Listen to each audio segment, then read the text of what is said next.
C for the first time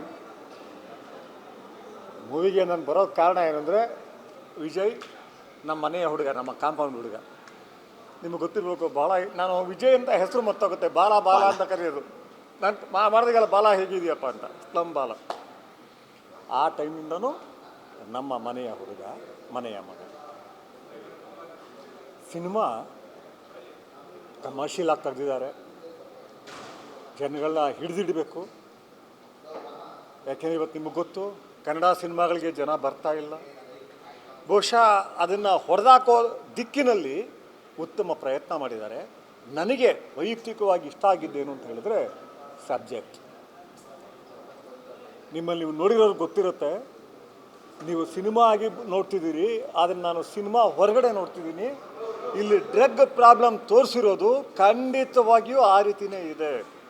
ಅದರಲ್ಲೂ ಆಗಿ ತೋರಿಸಿದಾರಲ್ಲ, ಒಂದು ಲೋಯರ್ ಮಿಡ್ಲ್ ಕ್ಲಾಸ್ ಏನೋ ಲೋಯರ್ ಕ್ಲಾಸ್, ಸ್ಪೆಷಲಿ ಸ್ಲಮ್ಗಳಲ್ಲಿ ಇವತ್ತು ಹೇಗೆ ಮಕ್ಕಳುಗಳು, ಬರೀ ಬೆಂಗಳೂರಲ್ಲ, ಇಡೀ ಇಂಡಿಯಾದ ಎಲ್ಲ ಸಿಟಿಗಳಲ್ಲಿ ಸ್ಲಮ್ಗಳಲ್ಲಿ ಏನಾಗ್ತಾ ಇದೆ, ಮತ್ತು ಆ ಮೆಡಿಸನ್ ಹೇಗೆ ಇದಾಗ್ತಾ ಇದೆ, ಗಾಂಜಾ ಹೇಗಾಗ್ತಾ ಇದೆ, ಮತ್ತು ಹೈ ಸೊಸೈಟಿಗಳಲ್ಲಿ ಹೇಗೆ higher level drugs, synthetic drugs ತಗೊಳ್ತಾ ಇದ್ದಾರೆ.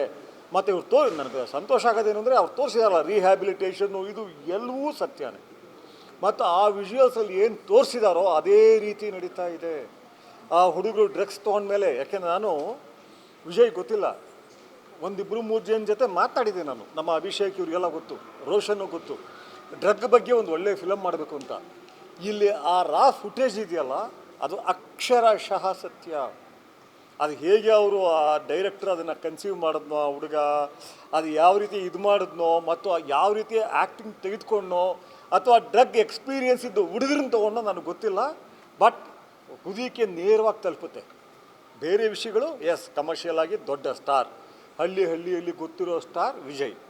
ಸೊ ಆ ಇದರಲ್ಲಿ ಕೆಲವು ಕಾಂಪ್ರಮೈಸ್ ಇರ್ತವೆ. ಬಟ್ ಅದನ್ನು ಮೀರಿ ಈ ಸಬ್ಜೆಕ್ಟ್ ಇದೆಯಲ್ಲ, ಫಸ್ಟ್ ಟೈಮ್ ಈ ಸಬ್ಜೆಕ್ಟ್ನ ಇಷ್ಟು ಚೆನ್ನಾಗಿ ಕನ್ನಡದಲ್ಲಿ ತಂದಿರೋದು. ಬೇರೆ ಭಾಷೆಗಳಲ್ಲೂ ತಂದಿದ್ರೂ ಇಷ್ಟು ಆಗಿ ತಂದಿಲ್ಲ. That's very very important. ನೀವು ಅದನ್ನು ತಲುಪಿಸ್ಬೇಕು ಜನಗಳಿಗೆ, ಹೇಗೆ ಬದುಕುಗಳನ್ನ ನಾಶ ಮಾಡುತ್ತೆ. ಆಮೇಲೆ ಇದರಲ್ಲಿ ಆ ವಿಜಯ್ ಕ್ಯಾರೆಕ್ಟ್ರು ಅಷ್ಟೇ, ಅಲ್ಲೆಲ್ಲೂ ರೊಮ್ಯಾಂಟಿಸೈಸ್ ಮಾಡಿಲ್ಲ. ಆತನು 24 ಗಂಟೆ ಕುಡಿತಾ ಇರ್ತಾನೆ, ಕುಡ್ಕೊಂಡು ಮಾತಾಡ್ತಾ ಇರ್ತಾನೆ ಎಲ್ಲ ರೀತಿಯಲ್ಲಿ. ಅಟ್ ದ ಸೇಮ್ ಟೈಮ್ ಒಂದು ಹೃದಯದ ಫೀಲಿಂಗ್ಸ್ ಇಟ್ಕೊಂಡಿರ್ತಾನೆ. ಆ ಇದರಲ್ಲಿ ಡ್ರಗ್ ವಿರುದ್ಧ ಬೀಳ್ತಾನೆ. ಮತ್ತು ಪೊಲೀಸ್ ಹೇಗಿರುತ್ತೆ, ಎಷ್ಟು ಚೆನ್ನಾಗಿದೆ ಅದೆಲ್ಲ ಅಂದರೆ, ಅಕ್ಷರಶಃ ಇವತ್ತು ಏನು ನಡೀತಾ ಇದೆ ಅದನ್ನು ಈ ಸಿನಿಮಾದಲ್ಲಿ ತೋರಿಸಿದ್ದಾರೆ. ಮತ್ತು ಕನ್ನಡದಲ್ಲಿ ಬೇರೆ ರೀತಿಯ ಸಿನಿಮಾಗಳು ಬರೋದಿಲ್ಲ ಅಂತ ಹೇಳ್ತಾರಲ್ಲ, ಅದಕ್ಕೆ ಅಪವಾದ ಇರಲ್ಲ. ಒಂದು ಡ್ರಗ್ ಸಮಸ್ಯೆ ಅಂತ ತೆಗೆದುಕೊಂಡು ಅಲ್ಲಿ ನಿಮಗೆ ಸಾಂಪ್ರದಾಯಿಕ ಹೀರೋಯಿನ್ ನಿಮಗೆ ಕಾಣೋದೇ ಇಲ್ಲ. ವಿಜಯ್ ಇದ್ರೂ ಸಹ ಸಾಂಪ್ರದಾಯಿಕ ಹೀರೋಯಿನ್ ಕಾಣೋದಿಲ್ಲ, ಬೇರೆ ಥರನೇ ಕಾಣುತ್ತೆ. ಒಂದು ಸಾಮೂಹಿಕವಾಗಿ ಹಾಳು ಮಾಡ್ತಾ ಇರೋ ಒಂದು ಸಮಸ್ಯೆ ಇವತ್ತು ತುಂಬ ನಾಶ ಮಾಡ್ತಾ ಇದೆ. ಭಾಳ ಜನ ಗೊತ್ತಿಲ್ಲ, ಅದು ಸಿಟಿಗಳಲ್ಲಂತೂ ತುಂಬ ಆಗಿದೆ ಇದು. ಒಂದು ಗಾಂಜಾ ಮತ್ತು ಸಿಂಥೆಟಿಕ್ ಡ್ರಗ್ಸ್ ಪ್ರತಿಯೊಂದು ಪ್ರತಿಷ್ಠಿತ ಕಾಲೇಜ್ಗಳಲ್ಲಿ ನಡೀತಾ ಇದೆ. ಕಾಲೇಜುಗಳ ಪಕ್ಕ ಅಪಾರ್ಟ್ಮೆಂಟ್ ತೆಗೆದುಕೊಂಡು ಇದಾಗಿದೆ. ಮತ್ತು ಸ್ಲಮ್ಗಳಲ್ಲಿ ಕೇಳಲೇಬೇಡಿ. ಸೊ ಇದನ್ನು ಡೀಲ್ ಮಾಡಿದ್ದಾರೆ. I am very very proud of this group and our ಬಾಯ್.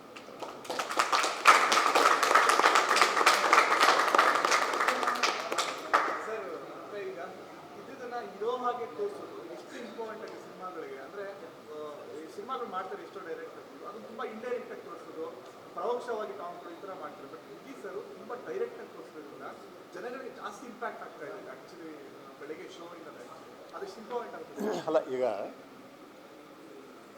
ಸಮಾಜದಲ್ಲಿ ಇವತ್ತು ಹೇಗಾಗ್ಬಿಟ್ಟಿದೆ ಅಂತ ಹೇಳಿದ್ರೆ ಎಲ್ರಿಗೂ ಗೊತ್ತು. ಪತ್ರಕರ್ತರು, ಅದು ನೀವು ಮೀಡಿಯಾದವರು ಎಲ್ರಿಗೂ ಗೊತ್ತು. ಎಷ್ಟು ಕೆಡಬಾರ್ದೋ ಅಷ್ಟು ಕುಲ್ಗೆಟ್ ಹೋಗಿದೆ ಸಮಾಜ. ಇವತ್ತು ನಾವು ಮಾತಾಡೋದಕ್ಕೆ ಅರ್ಥನೇ ಇಲ್ವೇನೋ ಅನ್ನೋಷ್ಟು ಕುಲ್ಗೆಟ್ ಹೋಗಿದೆ. ನೋಡ್ತಾ ಇದ್ದೀರಿ ಡೈಲಿ ಏನು ನಡೀತಿದೆ ಅಂತ. ರಾಜಕಾರಣಿಗಳು, ದೊಡ್ಡ ದೊಡ್ಡ ನಾಯಕರುಗಳು ಹತ್ತಿರದಿಂದ ಅವ್ರು ನೋಡಿದ್ದೀನಿ, ಅವ್ರು ಎಷ್ಟು ಕಳೆದು ಹೋಗಿದ್ದಾರೆ ಅಂದರೆ ಏನು ಮಾಡಬೇಕು ಅಂತ ಗೊತ್ತಾಗ್ತಾ ಇಲ್ಲ. ಆಗ ನಮಗೆ ಉಳಿದಿರೋ ದಾರಿ ಒಂದೇ. ನಮಗೆ ಏನೂ ಸರಿ ಮಾಡೋಕ್ಕಾಗಲ್ಲ ಅಂದಾಗ ಉಳಿದಿರೋ ದಾರಿ ಒಂದೇ, ಸಾಹಿತ್ಯ ಮತ್ತು ಕಲೆಯಲ್ಲಿ ಅದನ್ನು ಬಿಂಬಿಸೋದು, ಅದನ್ನು ರೆಕಾರ್ಡ್ ಮಾಡೋದು, ದಾಖಲಿಸೋದು. ಸಾಹಿತ್ಯದಲ್ಲಿ ದಾಖಲಿಸಬಹುದು, ಈ ಮಂತ್ರಿ ಸರಿ ಇಲ್ಲ, ಈ ಆಫೀಸರ್ ಸರಿ ಇಲ್ಲ, ಈ ಶ್ರೀಮಂತ ಸರಿ ಇಲ್ಲ. ಅದೇ ರೀತಿ ಸಿನಿಮಾ ನಮ್ಮ ಕಾಲದ ದೊಡ್ಡ ಕಲೆ ಇದು. ನಮ್ಮ ಯುಗದ ದೊಡ್ಡ ಕಲೆ ಸಿನಿಮಾ, ದೃಶ್ಯ ಮಾಧ್ಯಮ. ಅದರಲ್ಲಿ ದಾಖಲಿಸೋದು. ಇಲ್ಲಿ ಆ MLA ಮಗನ್ನ ಹೊಡೆಯೋದು ರಿಯಲ್ ಲೈಫ್ನಲ್ಲಿ ಭಾಳ ಕಷ್ಟ, ಹತ್ರ ಕೂಡ ಹೋಗೋಕ್ಕಾಗಲ್ಲ. ಆದರೆ ಆ ಸಿಟ್ಟನ್ನು ಇಲ್ಲಿ ಎಕ್ಸ್ಪ್ರೆಸ್ ಆಗುತ್ತೆ, ಕಲೆಯಲ್ಲಿ ಎಕ್ಸ್ಪ್ರೆಸ್ ಆಗುತ್ತೆ, ಸಾಹಿತ್ಯದಲ್ಲಾಗುತ್ತೆ, ಸಿನಿಮಾದಲ್ಲಾಗುತ್ತೆ. ಹಾಗೆ ಇದರಲ್ಲಿ ತೋರಿಸಿದ್ದಾರೆ ಇಲ್ಲಿ. ಆ ಡೈಲಾಗ್ಗಳಿರ್ಬೋದು, ಆ ಹೊಡೆಯೋದಿರ್ಬೋದು, ಹಿಂಸೆ ಹೆಚ್ಚಿದೆ ಅಂತ ಅನಿಸಿದ್ರೂ ಸಹ ಆ ಸಿಟ್ಟನ್ನು ಎಕ್ಸ್ಪ್ರೆಸ್ ಮಾಡೋದು ಇದೆಯಲ್ಲ, ಅದು ಸಾಧ್ಯ ಆಗೋದು ಕಲೆಯಲ್ಲಿ ಮತ್ತು ಸಿನಿಮಾದಲ್ಲಿ. ಆ ವಿಷಯದಲ್ಲಿ ಇವರು ಚೆನ್ನಾಗಿ ಗೆದ್ದಿದ್ದಾರೆ, ನಮ್ಮ ಹುಡುಗರು ತುಂಬ ಚೆನ್ನಾಗಿ ಗೆದ್ದಿದ್ದಾರೆ.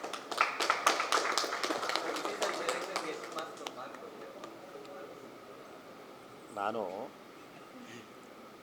ಶ್ರೇಷ್ಠ ಸಿನಿಮಾ, ಶ್ರೇಷ್ಠ ಸಾಹಿತ್ಯ ಇದಕ್ಕೆ ಅಡಿಕ್ಟ್ ಆಗಿರೋನು.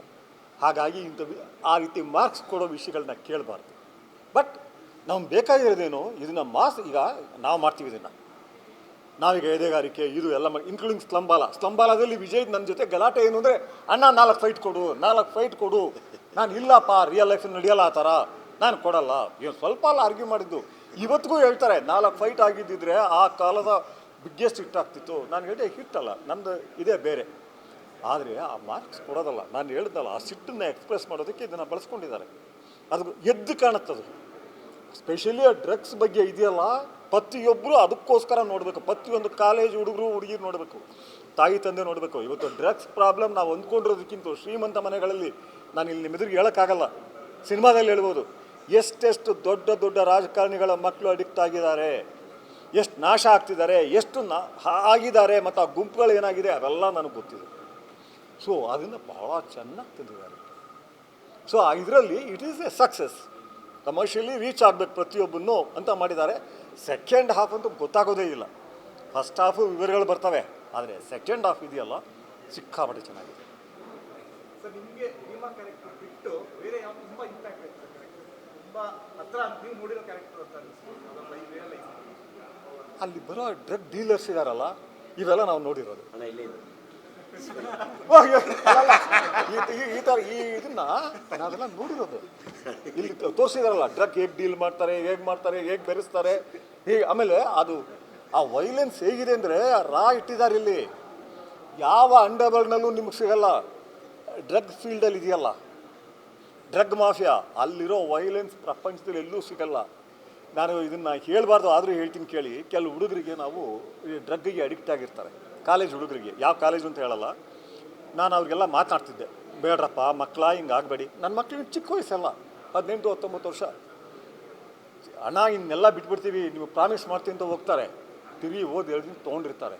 ಆ ತೊಗೊಂಡಾಗ ಒಬ್ಬ ಹುಡುಗನ ಪೊಲೀಸ್ ಹೇಳ್ಕೊಂಡೋಗ ನಮ್ಮ ರೋಷನ್ ಹೋಗ್ತಾನೆ. ಏನಪ್ಪ ನೀನು ಅವತ್ತು ಏನು ಹೇಳಿದೆ ದೊಡ್ಡಪ್ಪ, ನಿಮ್ಗೆ ಆಣೆ ಆಗೋ ಸೇದಲ್ಲ ಅಂದೆ. ಯಾವ ದೊಡ್ಡಪ್ಪ? ಅಗ್ನಿಶ್ರೀದಾರೆ. ಏ ಮಾರ ಬಾಪ್ ಕ್ಯಾ? ನಾನು ಏನು ಹೇಳಿದ್ದೀನೋ ಗೊತ್ತಿಲ್ಲ, ಹೋಗು. ಮಾಮ ಬಚ್ಚನ್ ಮಾಮಂಗೆ ಹೇಳಿದೆ, ಕೌನಿಯೇ ಬಚ್ಚನ್. ಯಾರವನು? ನನ್ನ ಬಯ್ಯನ ತಂದೆನ? ಹೋದ. ಡ್ರಗ್ಸ್ ತೊಗೊಂಡೋಗಿ ಹೇಳಿರೋ ಮಾತಿದು. ಅದಾದಮೇಲೆ ಬೆಳಿಗ್ಗೆ ಕರ್ಸಿಗೆ ಕೈ ಕಾಲು ಮುಗಿದ್ಬಿಟ್ಟು ಹೇಳ್ಬೇಡ, ಅವ್ರಿಗೆ ಹೇಳ್ಬೇಡ ನಾನು ಹಿಂಗಂದೆ ಅಂತ. This is the real world. ಅದು ಇದು ಕಾಣುತ್ತೀವಿ. ಯಾಕೆ ಡ್ರಗ್ ಇದನ್ನು ನನಗೆ ಗೊತ್ತಿರಾಗಿ ಇದೆ ಫಸ್ಟ್ ಇರಬೇಕು. ಕನ್ನಡದಲ್ಲಿ ಬಂದಿರೋದು ಅಂತ ಬಂದಿದೆಯಾ? ನಾನು ಸಾಮಾನ್ಯವಾಗಿ ಸಿನಿಮಾಗಳಿಗೆ ಹೋಗೋದಿಲ್ಲ. ವಿಜಯ್ ಇದು ಮಾಡಿದಾಗ, ವಿಜಯ್ ಮಾಡಿದ್ದಾರೆ ಇನ್ನು ಈ ಥರ ಇದೆ ಅಂತ ನನಗೆ ಮೈಸೂರು ಬೇರೆ ಕಡೆಯಿಂದ ಕಾಲ್ಸ್ ಎಲ್ಲ ಬಂತು. ನೀವು ನೋಡಬೇಕು ಭೀಮಾ ಅಂತ. ಆಗ ನಾನು ಹೇಳಿದೆ, ಹೇಳಪ್ಪ ವಿಜಯ್ಗೆ ನಾನು ನೋಡಬೇಕು ಅಂತ. ನಾನು ಬಂದೆ. ಯಾಕೆ ನಂಗೆ ನೋಡಬೇಕಾಗಿತ್ತು, ಈ ಸಮಸ್ಯೆಗೋಸ್ಕರ ನೋಡಬೇಕಾಗಿತ್ತು. ಆ ವಿಜುವಲ್ಸ್ ಮಾತ್ರ ನೀವು ಮರೆಯೋಕ್ಕೆ ಆಗಲ್ಲ. It is a fact. So ಅಲ್ಲಿರೋ ಎಲ್ಲ ಕ್ಯಾರೆಕ್ಟ್ರು ಭಾಳ ಚೆನ್ನಾಗಿ ಬಂದಿದೆ. ಸಿಂಗಲ್ ಔಟ್ ಮಾಡೋಕ್ಕಾಗೋದೇ ಇಲ್ಲ. Specially drugs. ಆ MLA ಮಗನ ಎಷ್ಟು ಚೆನ್ನಾಗಿ ಬಂದಿದೆ. ಅದೇ ಥರ ಅವ್ರು ಬಿಹೇವ್ ಮಾಡೋದು. ಆ ಸೋಫಿಸ್ಟಿಕೇಟೆಡ್ ಆಗಿ ಇದಾಗಿ ಹಾಗೇ ಬಿಹೇವ್ ಮಾಡ್ತಾರೆ. ನನಗೆ ಗೊತ್ತಿರೋದಿದ್ದೆಲ್ಲ. ಸೊ ನಾನು ವಿಜಯ್ಗೂ ಇದು ಮಾಡ್ತೀನಿ. ಮತ್ತು ಡೈರೆಕ್ಟ್ರಲ್ಲಿ ನಾನು ಡೈರೆಕ್ಟ್ರು ಕತೆಗಾರನೇ ಡೈರೆಕ್ಟ್ರ್ ಅಂದ್ಕೊಂಡೆ. ನಾನು ಡೈರೆಕ್ಟ್ರ್ ಬೇರೆ ಇದೆ ಅಂದ್ಕೊಂಡು. ಭಾಳ ಚೆನ್ನಾಗಿದೆಯಪ್ಪ ಅದು. ಆ ಇದು ಮಾತ್ರ ತೆಗೆದಿರೋದು. ಮೈ ಗಾಡ್, ನಾನು ಸ್ವಲ್ಪ ಲೇಟಾಗಿ ಇದು ಮಾಡ್ತಿದ್ದೆ, ಗಮನಿಸ್ಲಿಲ್ಲ ಡೈರೆಕ್ಷನ್ ಯಾರು ಅಂತ.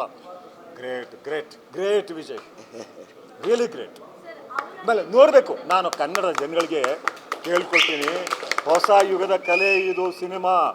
ಎಲ್ಲ ಭಾಷೆಗಳಲ್ಲೂ ಸಕ್ಸಸ್ ಆಗ್ತಿದೆ, ಇನ್ಕ್ಲೂಡಿಂಗ್ ಬ್ಯಾಂಗ್ಳೂರಿನಲ್ಲಿ. ಯಾಕೆ ನೀವು ಬಿಡ್ತಾ ಇದ್ದೀರಿ? ನಿಮ್ಮ ಒಂದು ನೀವು ಕಟ್ಕೊಂಡಿರೋ ಒಂದು ಕಲಾ ಮಾಧ್ಯಮ ನಿಮಗೆ ಸೇರಿದ್ದು. ಯಾರೋ ವಿಜಯ್ಗೆ ಸೇರಿಲ್ಲ, ನಮಗೆ ಸೇರಿಲ್ಲ, ಪ್ರೊಡ್ಯೂಸರ್ ಸೇರಿಲ್ಲ. ಜನಸ್ತಂಭದ್ದು ದೃಶ್ಯ ಮಾಧ್ಯಮ ಅನ್ನೋದು ಜನಕ್ಕೆ ಸೇರಿದ್ದು.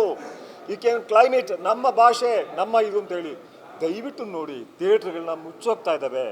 ಭಾಳ ಸಂಕಟ ಆಗುತ್ತಿದ್ದು.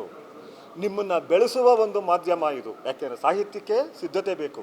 ಇದು ದೃಶ್ಯ, ನೀವು ಬೆಳೆಸಿ ಸಿನಿಮಾಗಳನ್ನ ನೋಡಿ, ನೀವು ನೋಡಿ ಆಮೇಲೆ ಸರಿ ಇಲ್ಲ ಗಲಾಟೆ ಮಾಡಿ, ಡೈರೆಕ್ಟ್ರು ಪ್ರೊಡ್ಯೂಸರ್ ಇವರೆಲ್ಲ ಒಳ್ಳೆ ಸಿನಿಮಾ ಕೊಡಿ ಅಂತ. ಬಟ್ ನೀವು ಸಿನಿಮಾ ನೋಡೋ ಒಂದು ಹವ್ಯಾಸ ಮಾತ್ರ ಕಳ್ಕೊಬೇಡಿ. ಎಲ್ಲ ಭಾಷೆಯಲ್ಲೂ ಬೆಳೀತಾ ಇದೆ, ನಮ್ಮ ಭಾಷೆನೂ ನೀವೆಲ್ಲ ಸೇರಿ ಬೆಳೆಸ್ಕೋಬೇಕು. ನಾನು ಕೈ ಮುಗಿದು ಕೇಳ್ಕೊಳ್ತೀನಿ ನಿಮ್ಮನ್ನೆಲ್ಲ.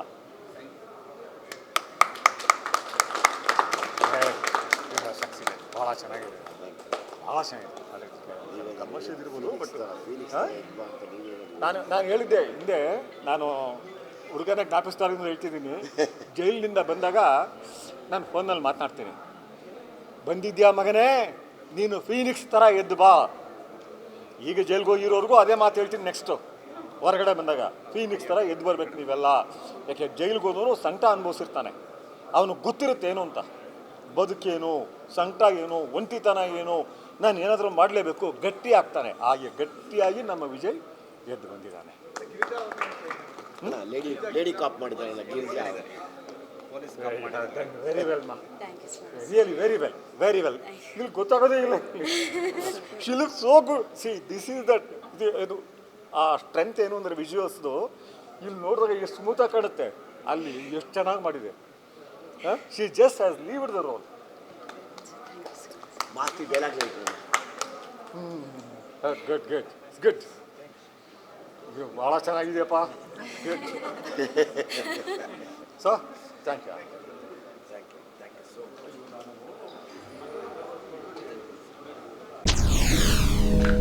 SS TV ಸಿನಿಮಾ ಜಗತ್ತಿನ ಕ್ಷಣ ಕ್ಷಣದ ಸುದ್ದಿಯೊಂದಿಗೆ.